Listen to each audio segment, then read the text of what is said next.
Fabrica, welcome. Welcome everybody to the counting of the Omer with us. Let's declare it. Let's declare it. Today is Day day number 10 10. of the Omer. 10 days. I don't know about you, but we've been hearing testimonies of transformation. I have been feeling transformation. Um, it's, I don't know quite how to describe it. That's part of what we're supposed to be doing during this time. You might think, oh, but that's like Old Testament stuff, and well, Jesus did it, so we don't have to do that. Well, there's no chapter or verse that says that. He came to show us how to do it. That's why Paul says to do as Messiah did, walk as he walked. And to renew our minds to the mind of the Messiah is to think as he thought, which equates into doing as he did. And there's plenty of application 2,000 years on this side of the cross for us as believers, don't you think? Absolutely. So he counted the Omer every year. It's so sad to me that we have an Advent counting in the tradition of Christianity, and that's nowhere in the Bible.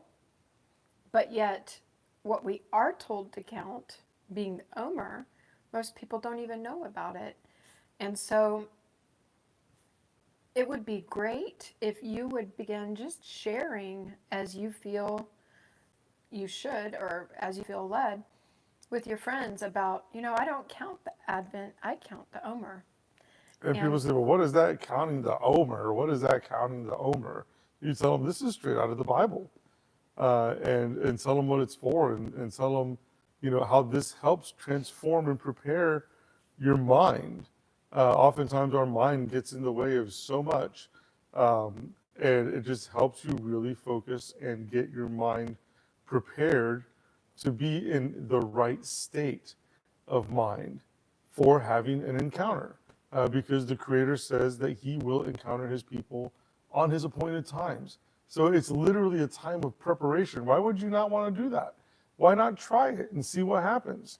And it's a time of the Father working on things that He desires to change in us, things that He desires to implement in our lives. And we hope that those of you who've been walking this journey with us have been seeing, feeling, or witnessing some of that type of change. And if so, put it in the comments below. We're also praying with everybody. This is gardening season right now. Mm-hmm. And so you see me in my garden attire. But when we look at what the Father is trying to do on in our hearts and in our minds, He is also gardening. It's the time to till up the soil, to break up the stoniness, the stony ground of our heart. It's the time of, right now, our rains. And in Israel, too, it's a season of rain. The rainy season is just now ending. It's coming to an end. And when we look at what rain does, it softens the ground. It softens the dirt. And so it makes it able to bear seeds. And so may we, during this time, which is technically a harvest, it's going into a harvest time. There was the barley harvest, and now there's going to be, in a while, the wheat harvest. But as we in America are doing, we're planting seeds. We're planting plants in our garden. We're breaking up that fallow ground. Mm-hmm. And so that's also an image of what the Lord desires to do in us. Plant new seeds, plant new ideas, plant new revelations, plant new understandings. Well, part of the understanding that we like to help plant, especially one of the things that we love to teach about is the Word. And the Word is made up of alphabetical characters. We actually get the name alphabet from Aleph Bet. And so Aleph Bet, the letter for today, is the 10th letter, because we're on the 10th day of the counting of the Omer, is the 10th letter in the Hebrew alphabet, which is Yod. Some people pronounce it Yod, some people pronounce it Yud, or something in between, but it is the hand Okay, it's the hand. And in Judaism, the concept of the hand does not end right at the wrist. Um, Sometimes it can be indicative of the entire arm. This is in the Paleo Hebrew. It shows Again, it's going to be backwards. backwards, but this is the Paleo Hebrew of Yod, which has then become, in today's, I'll show it in the simplistic form here. And note, this is really short compared to, I'm drawing it backwards so it won't be backwards on your screen.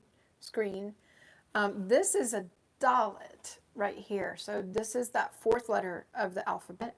You see it has a little overhang on the outside and it's a regular size letter. The Yod is very small in comparison. It does not have an overhang. And it's short. It hovers above the penmanship line. So if this is the line that you're writing upon, the Dalet goes right to the edge. The Yud is only halfway up here. It's a real tiny character. This is what it looks like backwards, but you see how short it is. And when we look at that old one where it shows the right angled line with the thing at the bottom here, in Paleo. that's the arm. You see the bend at the elbow and then the hand. And it's interesting that it has an open hand. That is a metaphor in Hebraic thought for giving. An open hand gives. And the right hand versus the left hand is very symbolic. Mm-hmm. The right hand is the hand that gives, the hand that loves. The left hand is the hand that shows restraint. It also, the right hand also represents Mashiach, the Messiah. So when you read about the right hand of Yahweh, the right hand of the Lord, it's talking about the Messiah. Him saving There's authority. saving by his great right hand. And actually, I have a verse I would like to read about that. By the way, today, Here's the progression from again, Paleo backwards. Hebrew, again backwards, from Proto to Paleo to modern day Hebrew. Well, another interesting thing about Yod in the hand is that it's the smallest letter in the Hebrew alphabet. It's this tiny little thing, but so much centers around that tiny little letter, which we've heard this verse before when Yeshua said, "I did not come to abolish the Torah, the commandments," because once you really start studying the scriptures out, a Messiah who comes and undoes or does away with the commandments of his father, that's a rebellious son. That's not a true Messiah. Which is why Yeshua said, not one jot or not one tittle, not one aleph, not one tav will be removed from the Torah until all things are fulfilled. Everything hasn't been fulfilled yet. So it's such a small little letter that so much hangs upon. And a perfect example is in first century thought. I'm going to be quizzing you here in a second. Don't be peeking at my notes. Oh. Was I? In first century thought, it was believed that the Yod represented the divine core within something. And the reason why that was seen that way was because the Yod is the letter that created words such as Yada. Yada, Israel. What else? Well, actually, I have a few I wanted to share. Yehuda, Yehuda, yes. Yeshua. And a lot of the verb tenses begin with Yod because Yod has to do with action. Yep. Which is why also the name of the creator. Yehovah, Yahweh, Yahweh, right? Name starts with a Yud. And so you share your part because I got more too. So when we look at the word Yod, you hear in it, even just in the spelling of the letter, you hear the Yud at the beginning and the dalet at the end, which I showed you is they're similar looking letters. But let's take that dalet and double it, and you get the word yadad. Okay? Yada means to love, and yadad means to love. And it's very similar to another word, which is yada, which is yud, dalet, ein. I will put that up here. What is that word? I'm doing it quickly, so it's going to be backwards. I'm going to do it right. Yud. I'm going to do it so that this will make your life easier.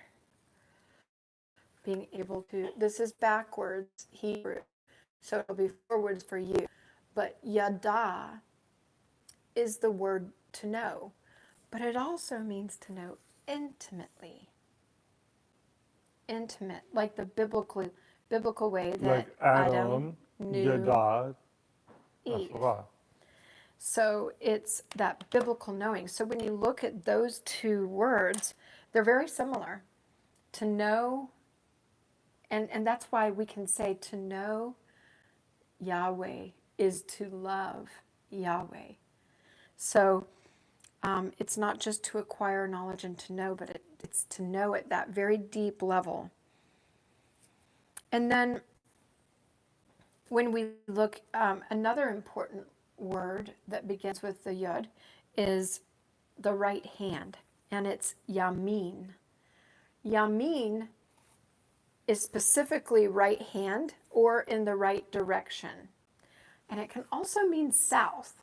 So when you think about that, you might be tempted to say, why would the right hand mean south?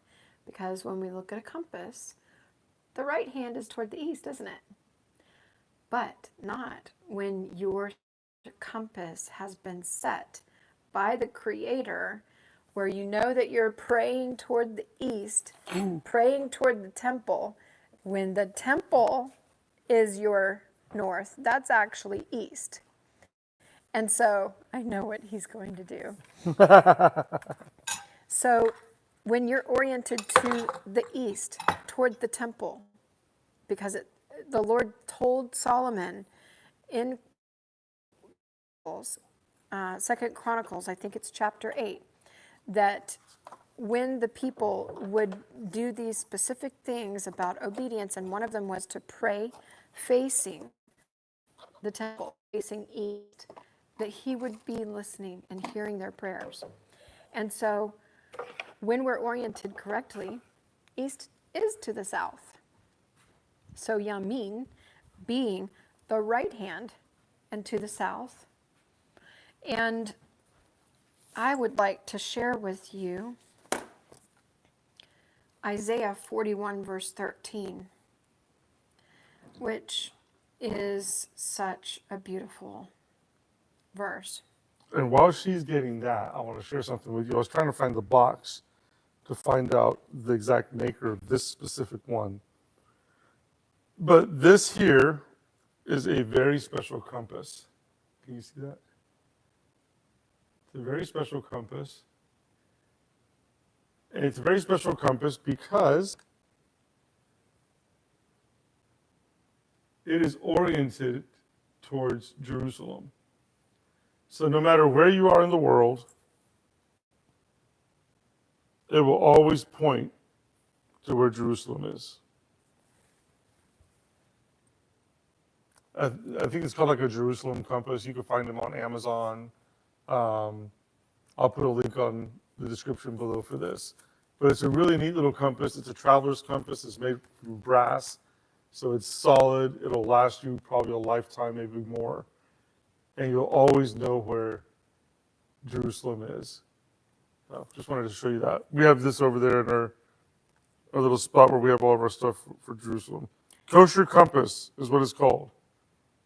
Kosher compass. So Isaiah 41:13 says, "For I, Yahweh, your God, hold your right hand. It is I who say to you, fear not. I am the one who helps you. And that word, helps you, is from the word ezer, which means not just to help, but to swoop in to rescue. To rescue, usually at the last minute, um, but like in a breakthrough way. And so that right hand is the hand of generosity. It's the hand of love and acceptance. It's the hand that draws toward. While I said the left one is the one that shows restraint. We talked about boundaries yesterday and the day before, and boundaries and how they're needed, and how sometimes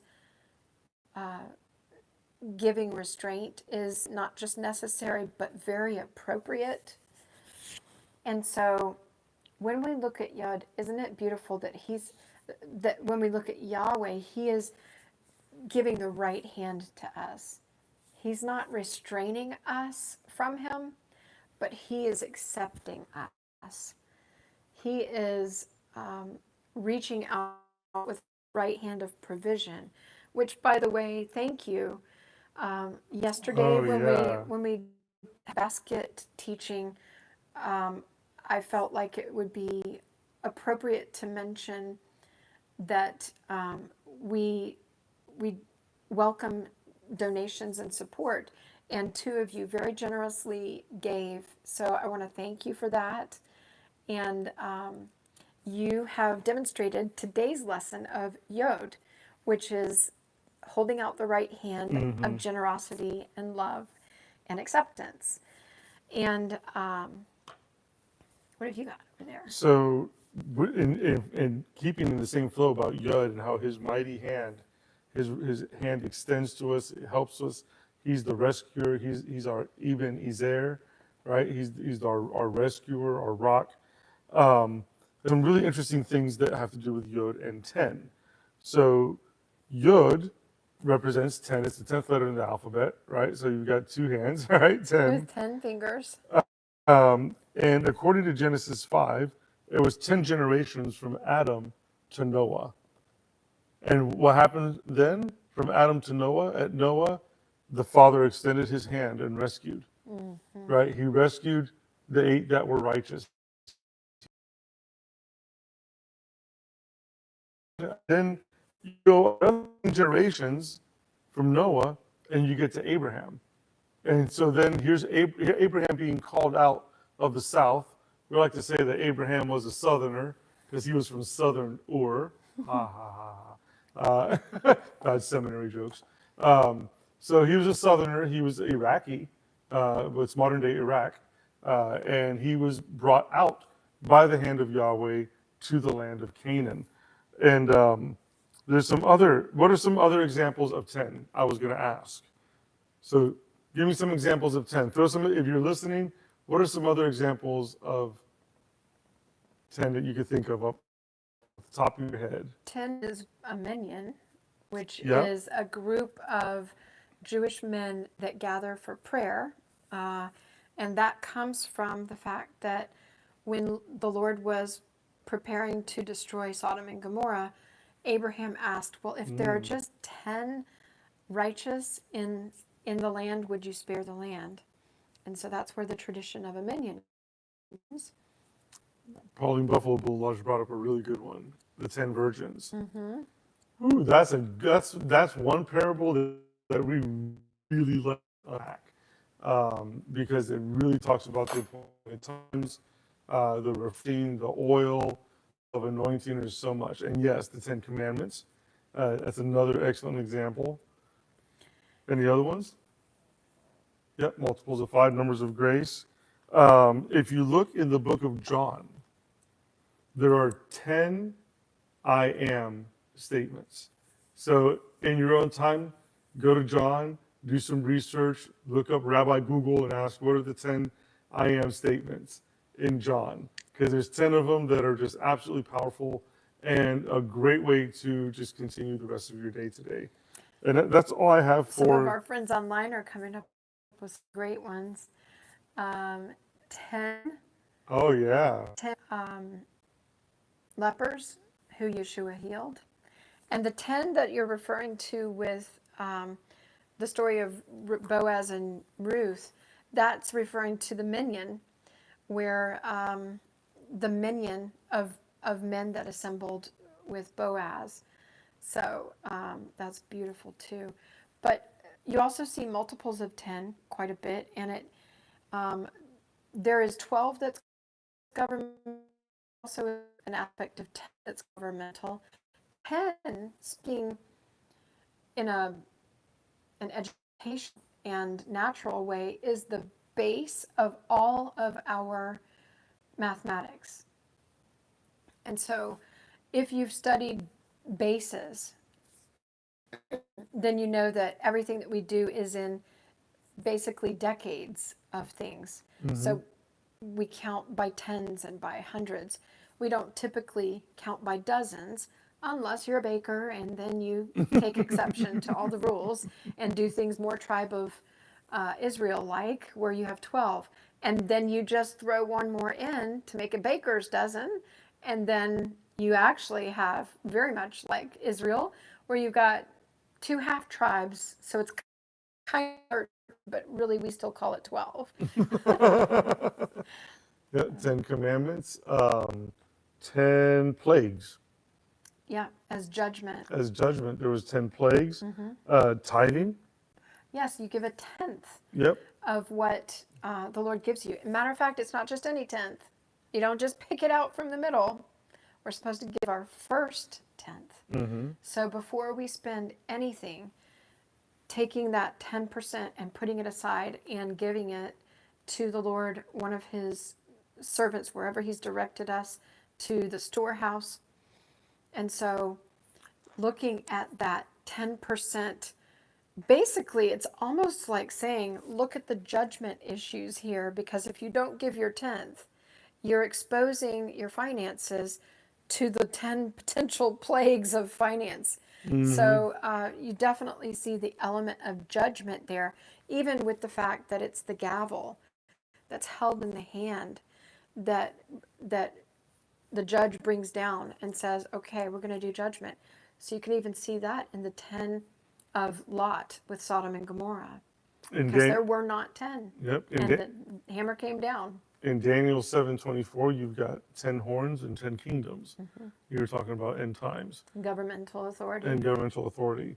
So may this day today, may you walk in authority. You have a kingdom authority that overrides all man-made authorities.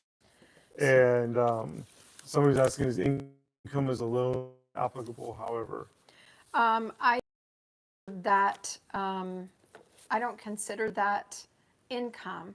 However, I have tithed off of loans before, we've done that because before. when it's been needed and I feel like the loan came from the Lord because of necessity, then I have. What I've known is that you cannot outgive the Lord.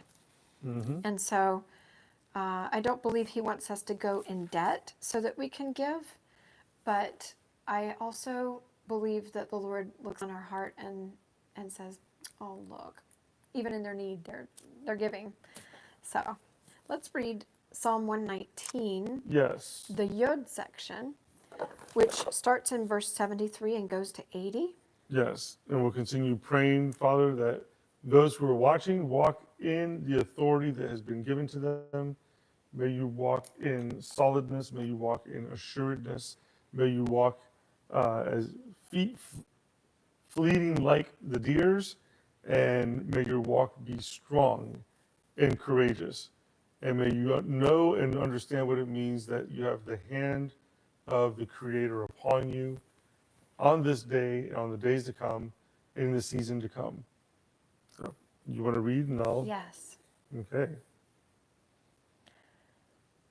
This is out of Psalm 119. The letters, the chapters are divided up according to the letters of the alphabet. So we're going to be doing those every day, leading up to and when we'll do the Psalms of Ascent of the last 15 days of the count. Your hands, cue the flute. Your hands made me and formed me. Give me understanding to learn your commands. That's that yada. May those who fear you rejoice when they see me. For I have put my hope in your word. I know, O Yahweh, that your laws are righteous, and in faithfulness you have afflicted me. May your unfailing love be my comfort, according to your promise to your servant. Let your compassion come to me that I may live, for your law is my delight. May the arrogant be put to shame for wrongdoing me without cause, but I will meditate on your precepts. May those who fear you turn to me, those who understand your statutes. May my heart be blameless toward your decrees, that I may not be put to shame.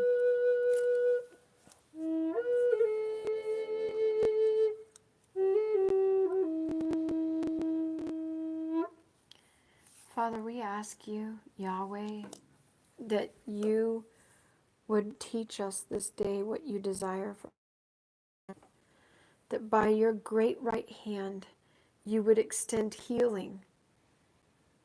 Healing. You touched and you healed. You spoke and you healed.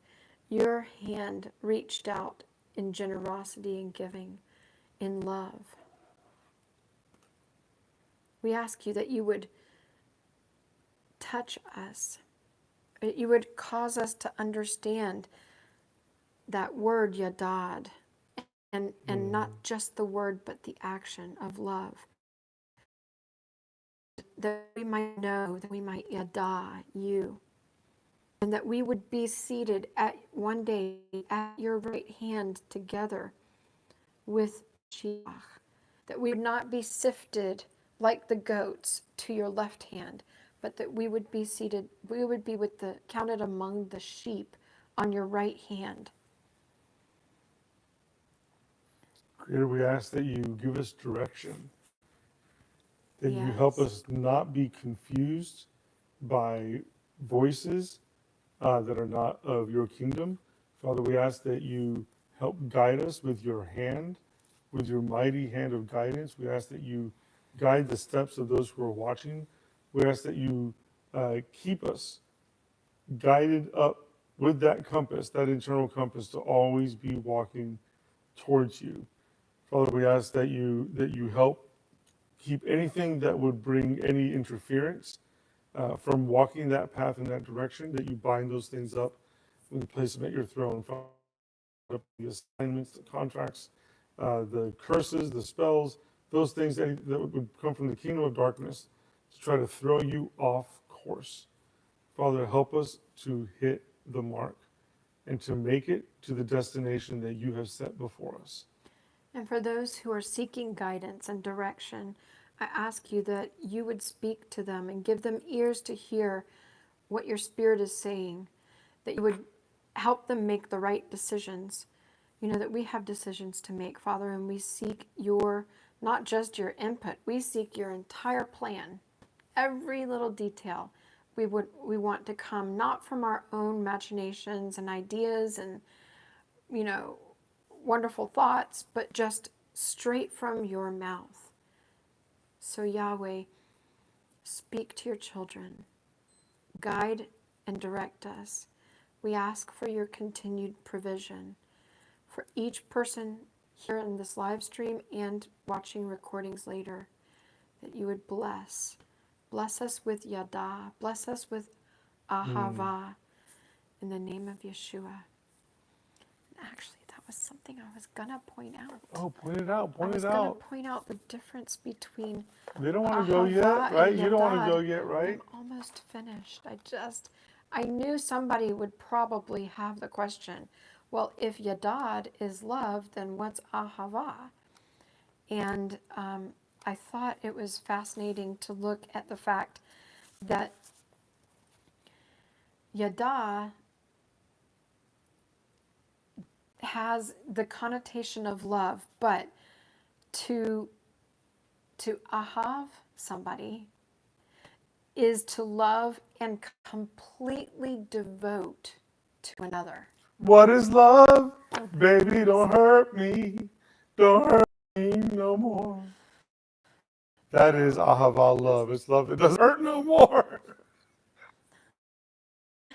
And so there's an element of commitment to that that's utterly devoted Completely. to one another. So may we yadad him or yada him, and may we ahav him and each other. And may we love each other. Completely and wholly. Blessings. We love you, we ahav you, and we yadad you in the best and purest ways. Yes. Yaya kakona choreto guari. Dohi gesesti. We'll see you tomorrow. Peace to you.